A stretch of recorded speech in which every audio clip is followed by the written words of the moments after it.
Allô, bonjour mes frères, bonjour mes sœurs, bonjour les connaissances. C'est votre frère qui est là pour vous entretenir sur le thème païen. Comme prévu, je vous ai bien avant invité et je sais que vous serez massivement connectés aujourd'hui pour suivre ensemble avec moi cette étude sur qui est réellement païen. C'est un nom qu'on a l'habitude d'employer, mais nous ne comprenons pas exactement, d'après la Bible, qui est réellement païen. Donc, votre frère est là ce soir pour aller ensemble avec vous, avec ce petit voyage. Je suis très, très heureux d'être avec vous ce soir.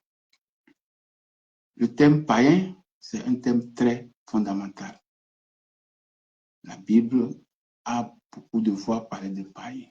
Donc, ce soir, ensemble, nous allons décortiquer, nous allons rentrer à travers cette Bible. Nous allons rentrer et discuter bien ce qu'est réellement païen. D'abord, je vais définir le païen quand nous regardons ou bien nous cherchons sur Google ou bien Wikipédia. Alors, nous pouvons dire que le païen, c'est un mot ou bien un nom formé à partir du latin paganus, qui signifie paysan ou bien villageois. Il est dérivé lui-même du pagus, qui veut dire village, par opposition à la cité. Sous l'Empire romain, être païen signifie appartenir à une classe majoritairement rurale. Donc, si nous revenons encore sur la définition, le sens païen selon les Romains rejoint la définition que nous venons de lire tout à l'heure. Et ce terme est apparu pour la première fois sous la plume de Tertullien. C'est un grand théologien et c'est sous sa plume qu'on a lu pour la première fois païen. Donc, en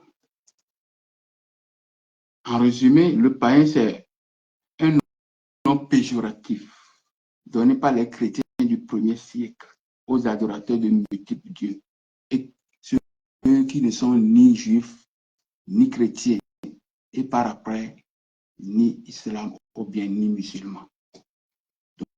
Donc aujourd'hui, je vais prendre deux versets bibliques et ces deux versets bibliques sont la base, seront la base pour définir le païen.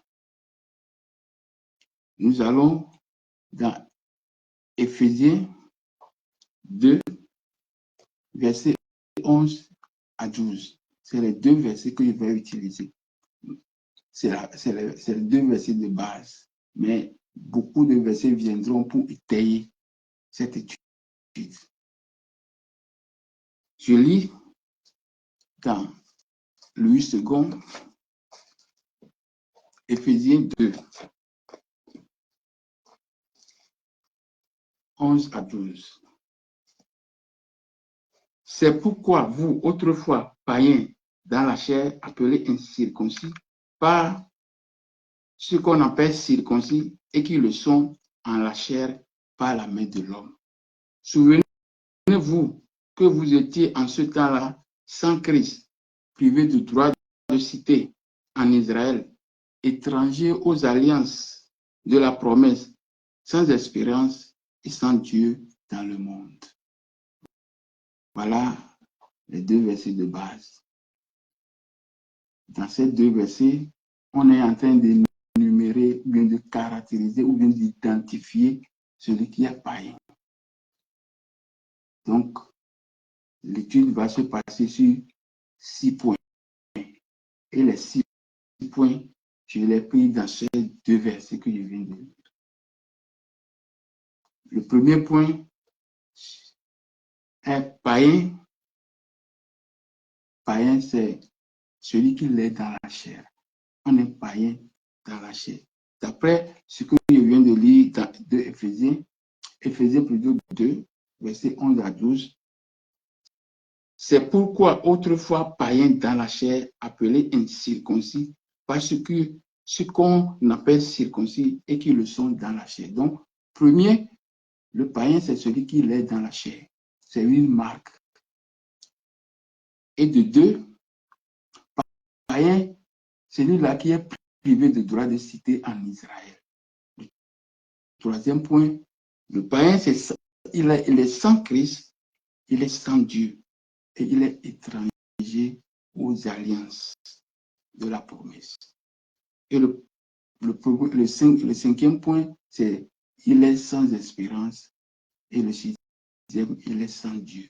Donc, voilà les 6 points qui vont me servir de base pour pouvoir étudier ou bien pour pouvoir expliquer celui qui est païen réellement. Donc, comme j'ai défini païen, c'est un terme péjoratif, c'est un nom péjoratif que les chrétiens du premier siècle ont donné pour caractériser les gens qui sont incirconcis. Les gens qui n'ont pas la marque de la circoncision. C'est le thème là que l'Église a trouvé, ou bien les religions ont trouvé pour identifier celui qui est païen. Donc,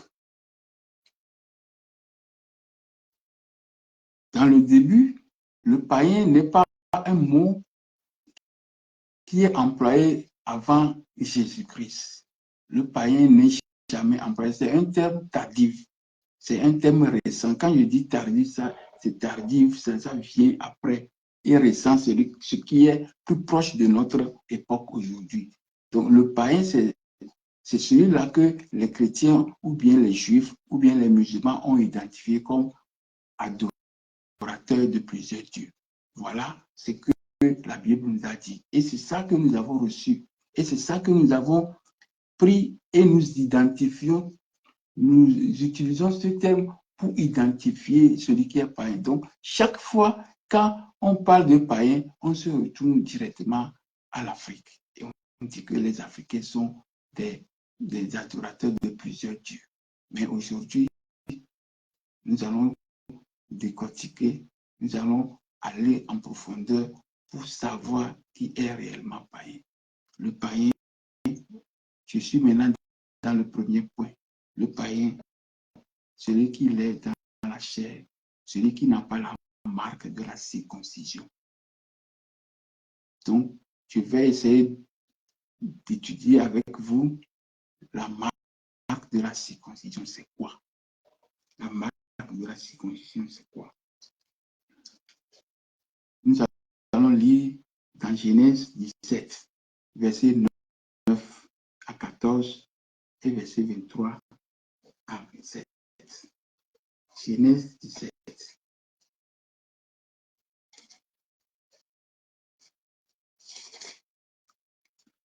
Genèse 17, verset 9 à 14 et 23 à 27.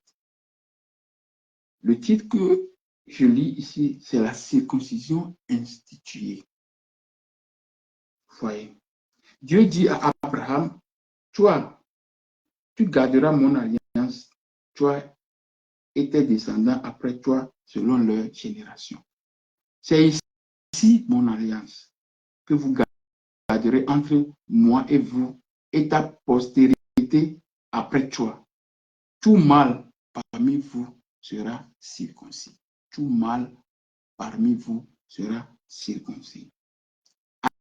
À l'âge de 8 jours, tout mâle parmi vous sera circoncis selon vos générations, qu'il soit né dans la maison ou qu'il soit acquis à prix d'argent de tout fils étranger. On devra circoncire celui qui est né dans la maison et celui qui est acquis à prix d'argent.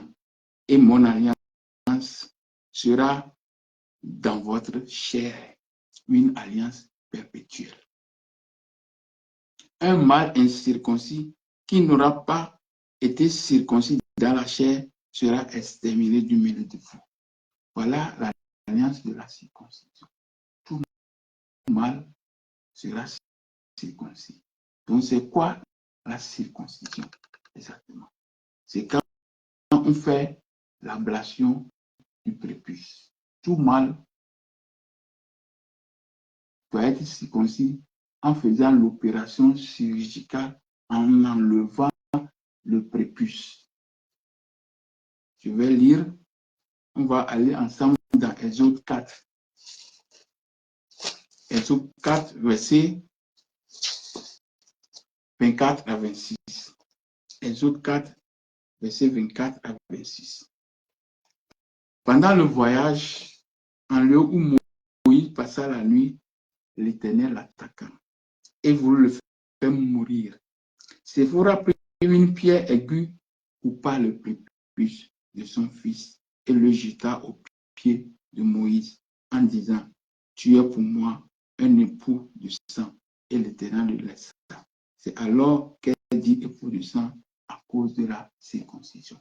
Donc la circoncision, c'est cette opération qui permet d'enlever le prépuce du mâle. Un garçon qui est né, on enlève le prépuce. Donc c'est ça l'opération qui constitue la circoncision.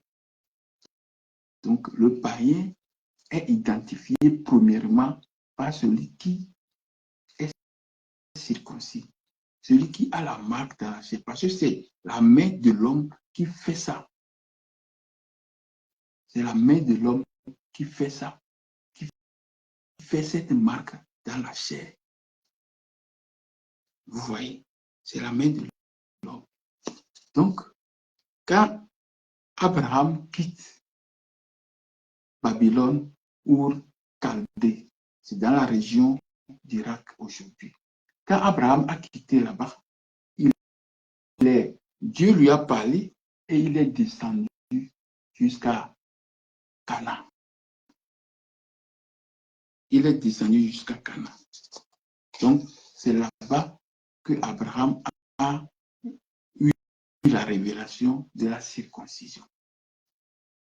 Si nous savons bien que Abraham, en quittant Ur, n'est pas circoncis, alors il arrive dans un endroit où la circoncision est déjà pratiquée. La circoncision, c'est une opération qu'on doit faire. Et Abraham, avec toute son équipe, il ne connaissait pas cette pratique. C'est à Cana qu'il est venu se faire circoncis. Et les Cananéens, vous savez qui sont les Cananéens? Les Cananéens sont les frères de Misraïm. Misraïm veut dire Égypte. Et Misraïm, c'est l'enfant de Cam. C'est pourquoi on dit Kamet. Cam. Donc, ils sont noirs. Si le père Cham est noir et il a fait enfant Misraïm, il a fait enfant Pout, il a fait enfant Couche et il a fait enfant Cana, automatiquement, ils seront de race noire. Donc, les Cananéens étaient des noirs et Abraham est arrivé chez eux et il a eu cette révélation. Il est incapable lui-même de faire cette opération chirurgicale. C'est pourquoi c'est plutôt les gens du milieu qui peuvent l'aider à faire cette circoncision. Donc, les Cananéens ont circoncis Abraham. Vous voyez? Et Abraham a pris les gens de sa maison et tout le monde, et les a circoncis le même jour. Voilà ce qui s'est passé. Maintenant, je vais vous amener à comprendre qui sont réellement les circoncis. Quand nous prenons la terre, quand nous prenons les hommes sur la terre, dans la Bible a déjà identifié les incirconcis. Donc, qui sont les incirconcis?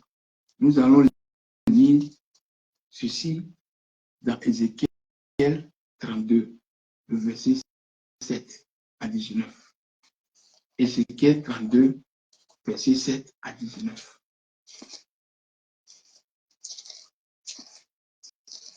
Ézéchiel 32, verset 17 à 19. Et après, on va lire verset 22, verset 24, verset 26 et verset 30. Ézéchiel 32, verset 17. La deuxième année, le 15e jour du mois, la parole de l'Éternel me fut adressée à ces mots. Fils de l'homme, lamente-toi sur la multitude d'Égypte et précipite-la, elle et les filles des nations puissantes, dans les profondeurs de la terre, avec ceux qui descendent dans la fosse. Qui surpasse-toi?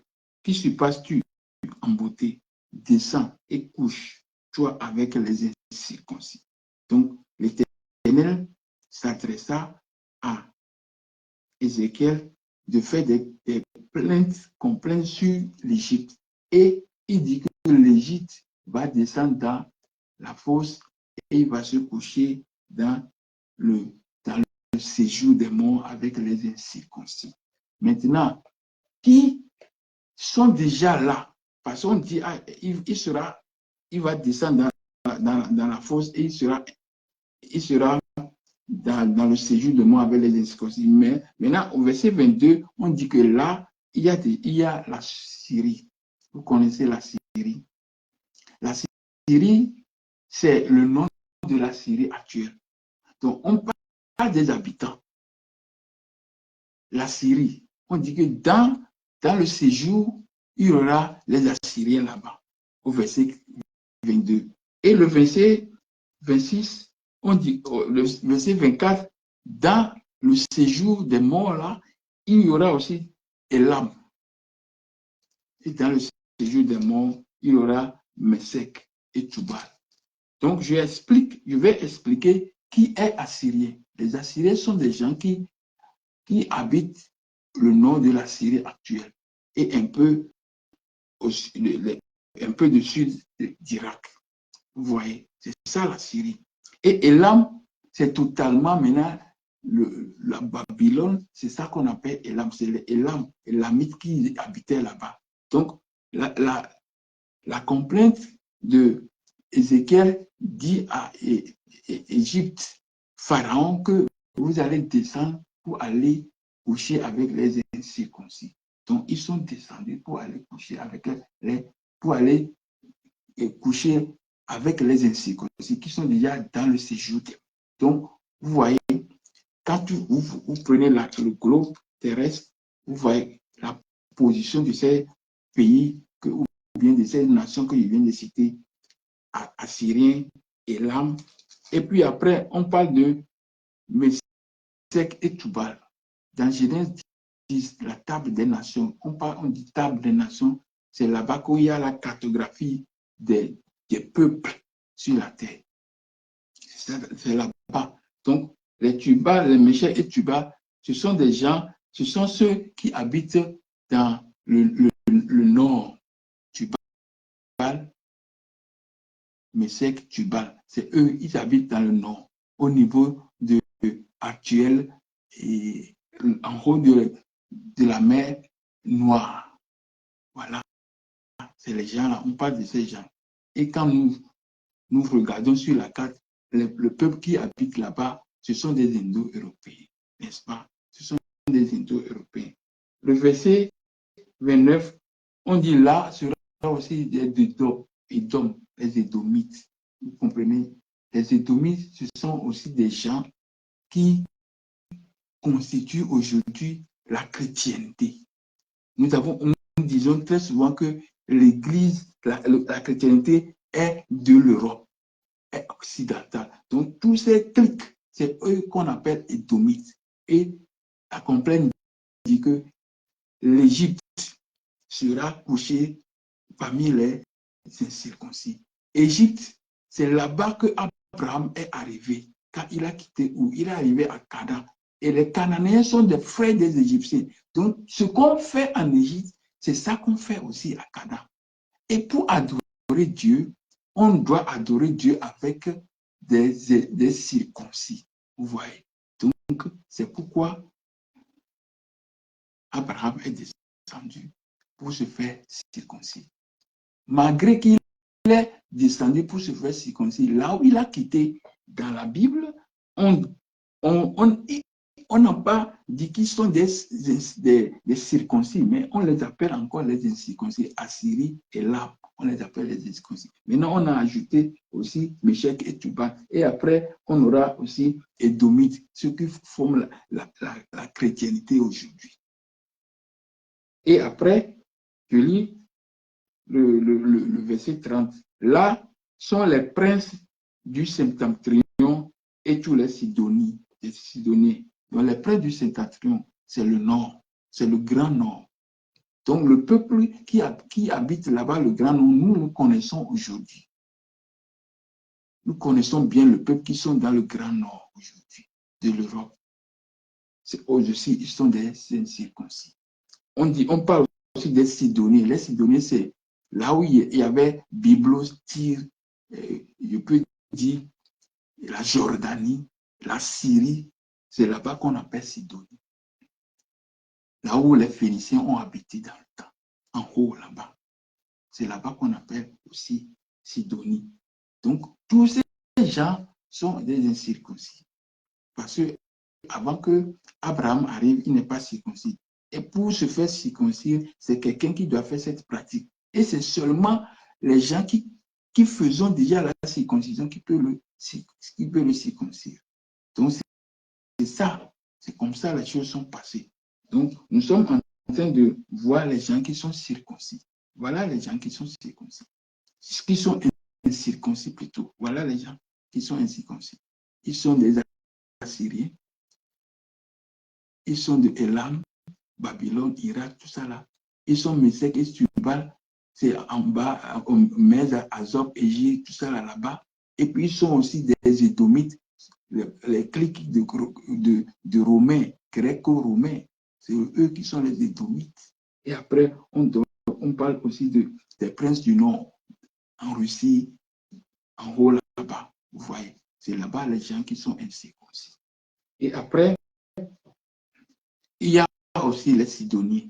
Les Sidoniens sont Arabie et Jordanie, jusqu'à Syrie. Voilà les incirconcis. Bien qu'aujourd'hui, la région les a permis d'être circoncis et ils se croient qu'ils sont circoncis, mais la Bible ne les appelle pas des circoncis, ce sont des incirconcis. Donc, c'est très important que nous connaissions ceux qui sont réellement circoncis. Les gens, ceux qui sont réellement circoncis, ce ne sont pas les Africains qui sont des païens. Apôtre Paul a fait des évangélisations, pas en Afrique. Si j'ai le temps, je pense que cette vidéo a déjà duré le temps que j'ai déjà imparti pour cette étude. Donc, je dois refaire ou bien continuer une autre vidéo pour pouvoir expliquer la suite. Parce que apôtre Paul a évangélisé, pas en Afrique. Il est apôtre des païens. Quand nous lisons Galates 2, versets 7 et 8, ou bien d'abord Galates 2, verset 3. Galates 2, verset 3, et on va lire verset 7 et verset 8.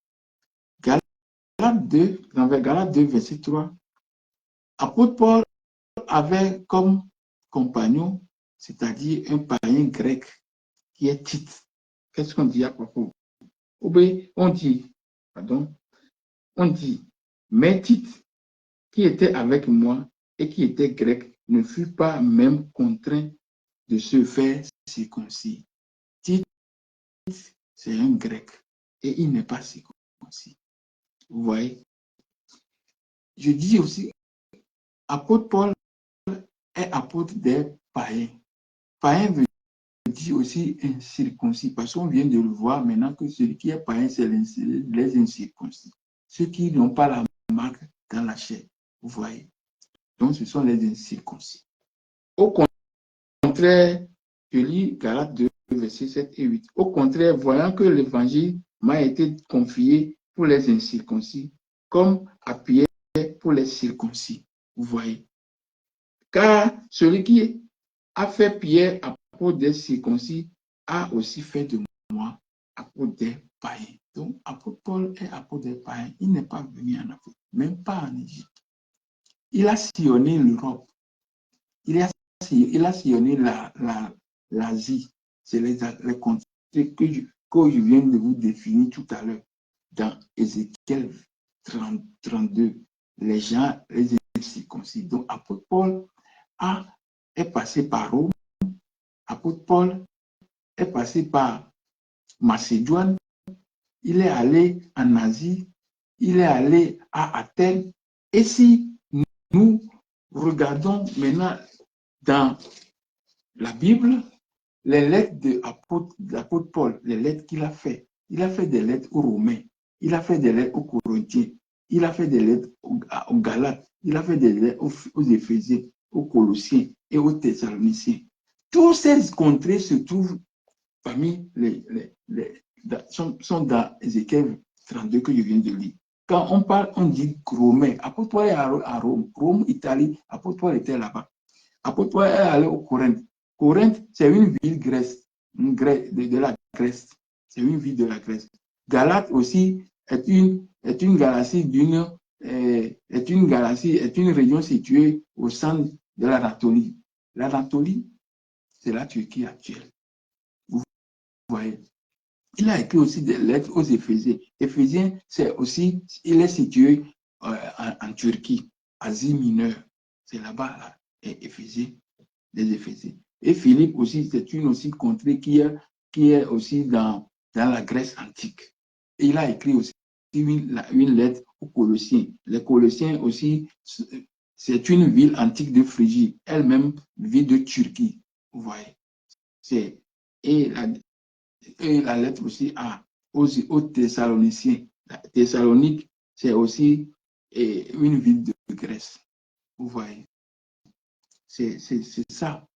Nous devons comprendre qui est réellement païen. Je crois que je vais m'arrêter sur ce point et je fais un résumé concernant le païen. Le païen n'est pas pour le moment, c'est un adorateur de plusieurs dieux, mais pour l'instant, d'après la première définition dans Éphésiens 2, versets 11 à 12, les païens sont les incirconcis. Les incirconcis, c'est eux qui n'ont pas la marque dans la chair. C'est eux qui n'ont pas les prépuces coupées. C'est eux qui sont les incirconcis. Donc, nous comprenons bien aujourd'hui, celui qui est incirconcis, celui qui est païen, c'est celui-là qui n'a pas la marque dans la chair. Donc, je viens de clôturer le premier point et je vais continuer prochainement avec le même point, mais je passerai sur le deuxième point. Merci beaucoup. Je vous remercie de tout cœur. Je sais que vous avez, vous n'êtes pas tellement connecté, mais déjà, quand j'ai déjà laissé la vidéo, beaucoup de gens viendront la suivre pour pouvoir comprendre ce qui est réellement païen. Donc, je vous remercie de tout cœur. Très heureux de délivrer ce message. À bientôt. À bientôt.